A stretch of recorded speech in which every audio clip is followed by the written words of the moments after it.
What's going on, everybody? Today we are going to be reviewing the Batman game. This game came out in 1989 from University Games, and it is for 2 to 6 players. Unlike what the box says, which it says 3, but it's really for 2 to 6. Anyway, this is the 50th anniversary game that celebrates the origin of Batman back in 1939, not another board game.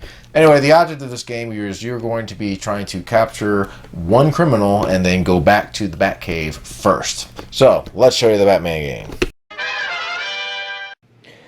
Okay, folks, let's go ahead and show you everything. Right here you have your game board, and there's a little spinner over here that you're going to spin, and it's basically going to be a spin and move. The board has a lot of different things on it. It's got 4 of the villains. It's got the Joker, Catwoman, the Riddler, and the Penguin. It also has different locations throughout the board here. Here is the Batcave. You've got the amusement park. You got the Wayne Airfield. You've got the Technological Institute, the cemetery, the Gotham Planetarium, and Luxor Oil, and City Hall, Crime Alley, Industrial Park, a lot of different places over here. Anyway, here are the bat tokens over here, and these are very nice. There's 6 of these. I'll just show you a couple of them. They're all of Batman. And in the beginning of the game, you're going to choose one of 3 locations to start. You can either start here at the Technological Institute, Wayne Airfield, or in the cemetery over here. Anyway, the object of the game is you are going to be trying to capture one of these criminals and go back to the Batcave. And the way you're going to do that is you're going to go to the Batcave and then draw one of these cards over here that is going to tell you who it is that you are supposed to capture. So if it says go to Catwoman's hideout, you're going to go to Catwoman's hideout over here, capture, and then bring her back to the Batcave. Same with the Penguin and the Joker and all of the other characters over there. Now, there's a few things here on these different spaces here. If you land on the bat symbol over here, you're going to go ahead and draw one of these cards. And there are several different types of cards, and I'll just go ahead and show you. You've got a direction card. If you draw this, you're going to go straight to that location. So in this case, if you draw go to Mother Goose Amusement Park, which I have no idea why you want to call amusement park Mother Goose, you would go over there. There's the planetarium, there's Wayne Airfield, there's the cemetery, etc. The East River over here, this is one of the obstacles. Now you can cross the East River here through the bridge, but you're going to need to get something to help you capture Catwoman or the Joker, since you can only capture them by going into the river. You also have power cards. The Batboat is what will help you capture Catwoman and the Joker. This will allow you to go into the river and float. So you could go here, and then you could float over here, you could float over here, and you could also float to one of these locations where you can get off. So if you capture Catwoman, you could get off here, and if you capture Joker, you get off there. You could get off just basically any place that is next to the river. There's also a tunnel here that you can use to go under the river. So if you draw the power card utility belt, that'll allow you to go through the tunnel. The Batmobile will double the number on the spinner, so you can play this before you spin, and if you spin like an 8, for example, you'll be able to move 16. The Batcopter will allow you to fly either from Waynefield to Luxor Oil or the other direction. So you can fly from here, or you can fly from here.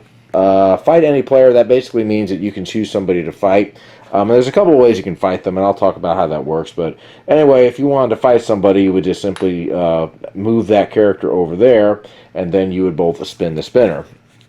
Now, there are battle cards that you can play as well before you fight, and basically they all have the different criminals on there, and what they'll do is they'll double the number on the spinner, and what you're trying to do is you're trying to get the highest number. So in this case, if you played one of these cards and then spun a 7, you would end up with a 14. The person who ends up getting the highest number is simply going to move the amount of spaces that he spun, and if there's a tie, he'll just simply go again. So if I did a battle with, say, red, and I ended up getting an 8, I would be able to move 8 spaces. Now, the way movement works is you can just pick any one direction that you want to go. So you can go this way, you can go this way, that way, but you can't like switch directions around or whatever. Now, if you lose your turn, basically you're going to lose your turn. That's pretty self-explanatory.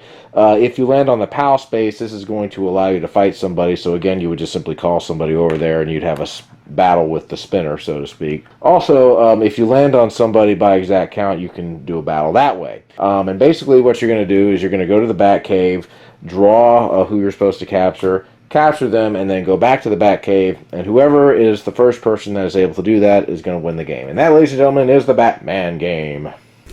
So my final thoughts on the Batman game. Okay, well, let me tell you what I like about it. I really like those Batman tokens. Those are very cool. I like the backs of the cards, too. I like the symbols and things of that nature. And the theme is pretty good. You can tell by the box. This is old school. The board is old school. The board game itself is an old school type spin and move type of a game.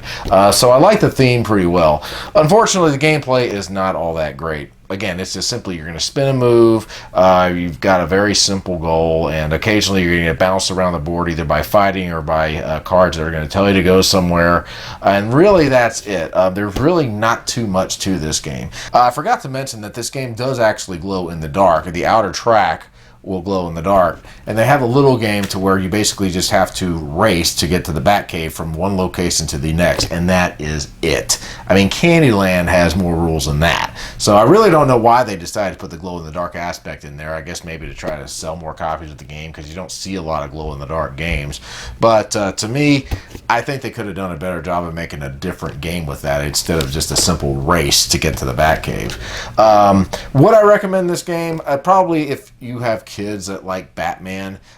This really isn't a game I would try with adults necessarily. Now, I have not played this with more players, but I would just imagine it would just be a little bit more chaotic, and I thought about trying to make it to where you have to capture more than one criminal, but to me, that's not really going to change the game up that much at all. It's just going to make it longer. So I think as a collector's item, though, this is a pretty cool thing to have to your collection if you enjoy old school comics like Batman or whatever. But as far as a game, there's really not much to it, so I really can't recommend it. It doesn't go for that much. I think you can probably get a copy on eBay for about $12 to $20. Now, I actually bought this game at a thrift store for $10, and that's a little bit out of my price range, but I thought I would go ahead and give it a try because, again, I can always sell it for a little more than that so I can get my money back if I didn't like it, and plus it gave me a chance to review it. So anyway, I'm glad at least I got a chance to review it and check it out, but unfortunately, the game's really not all that much. So, guys, that is my review of the Batman game. I hope you all have a great day. Check me out next time. Same board game time, same board game channel. Keep on gaming.